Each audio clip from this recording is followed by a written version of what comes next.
معدك معروف أونلاين أكاديمي معد بحية maadooyin kala duwan sida xirfadaha gacanta ayaa halkan ku soo bandhigay arday gaaraysa 120 arday oo ka qalin jabinaysa xirfadaha kala duwan xafladan oo ahayd mid si heer sare ah loo soo agaasimay ayaa ka qabsoontay hoolka hotel Unlaaye ee magaalada Gaalkacyo waxaana ka soo qayb galay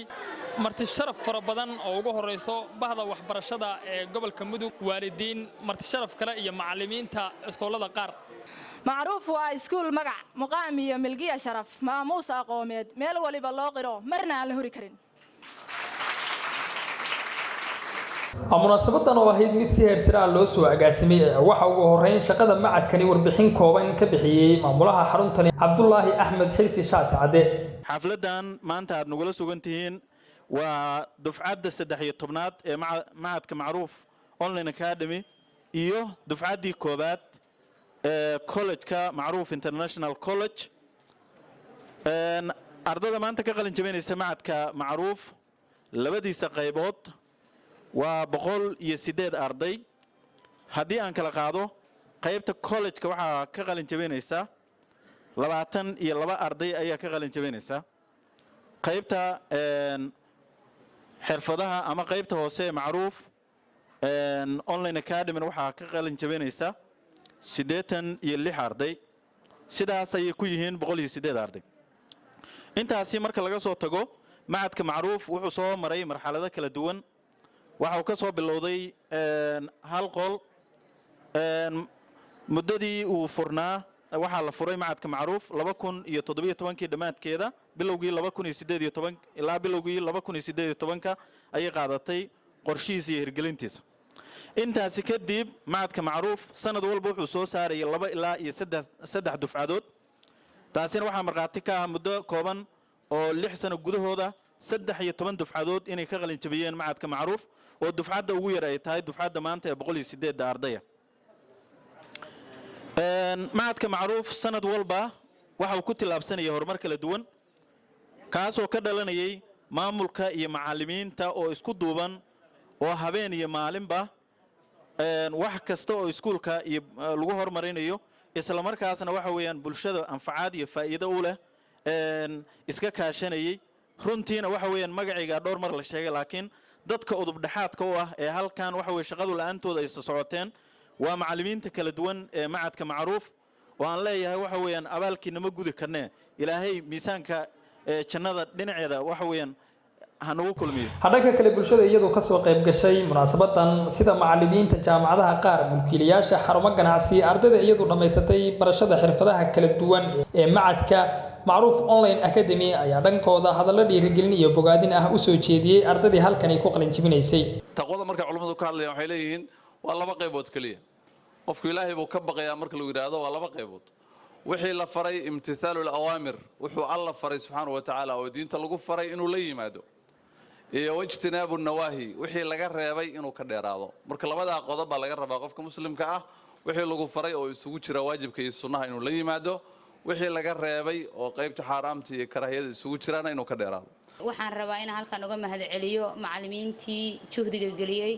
ee labada maxad ardada dhalinyarada ee quruxda badan ee u bixi wadanka ah oo ma taqaana dadku waxay wax ku yihiin waa dhalinyarada quruxda badan soo saaray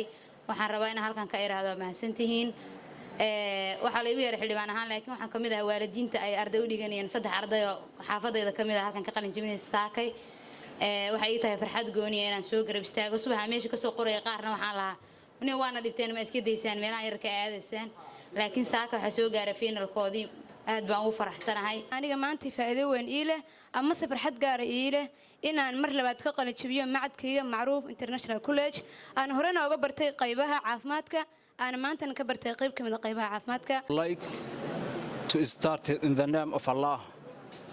the most compassionate and the most merciful also the giver and the taker of life and runtii wajiyadan quruxda badan oo maanta qalin jabinaysa iyo farxadiina wajiina ka muuqata aad baan ugu faraxsanahay mar labaad mar saddexaad inaan kala soo qayb galno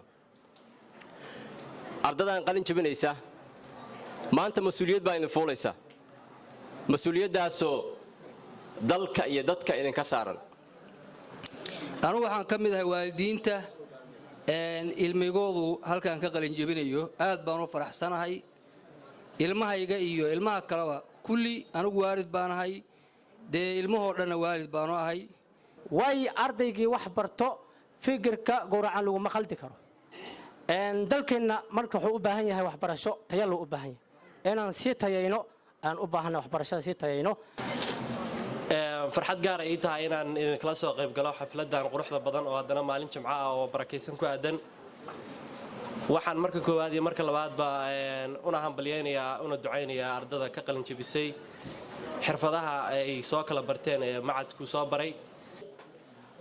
cilmiga aad barateen waxaan idinkula dardaarmayaa inaad halkaa ka sii wadaano inan adinku idinku ekaan ama inan iska tuurine aad halkaa ka sii wadaan ummaddana aad uga faa'iidaysaan ummaddana ilaahay miduu ku badbaadiya ka dhigo maanta aad baan u faraxsanahay si gaara maadaama loo fadhiyo maanta kolleejkii aan lahaa mayaqama fikirkiisa iyo asaaskiisa inkastoo aanan ku jirin aanan ka muuqanin macallimiinta wax ka bara hadda laakiin waxaan lahaa fikirkiisa iyo inaa mataqaanaa macruuf online academy loo wareejiyo college marka hore wuxuu ahaa diblomo gaaban oo 6 bilooda iyo xirfadaha kala duwan inaa mataqaanaa aw tallaabo hore u qaado waxaan ka mid ahaa dadkii fikirkaas lahaa ugu horeyntii waxaan rabaa inaan u hambaliyeeyo ardayda qaybaheeda kala duwan wajiyada quruxda badan ee hortayda ka muuqanaya ee bartay xirfadaha kala gedisan waxaan rabaa inaan idhaahdo hambaliyo hambaliyo hambaliyo marka saddexaad waxaan rabaa inaan u mahadceliyo kuna dhiirageliyo macadka macruuf online academy shaqada muhiimadda leh ee uu bulshada qaybaheeda kala duwan u hayo oo runtii waxa weeye aad loogu baahnaa maadaama sida hadda doctor Kahi uu ka hadlayay waxa anagu aan barano ay tahay formal education bes oo aan lahayn xirfaduhu ku aad ugu yar yihiin qof maanta waxa laga yaabaa theory la barayo aragtiyo loo sheegay laakiin aysan ku jirin wax practical ah oo qofku bari uu ku shaqaysan karo